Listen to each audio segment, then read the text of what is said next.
Hey guys, so in today's video I'm going to show you how to kick a bot from your Discord server. So let's get started. Now what you want to do is you want to find a bot that you want to kick.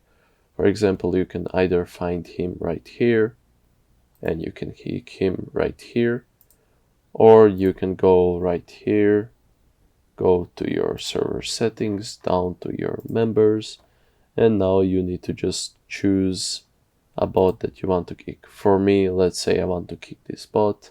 Now you can just press this and let's say lame and boring, for example. I don't know, just kick him, and now as you can see he's gone forever. Well, not forever, until you decide to invite him again.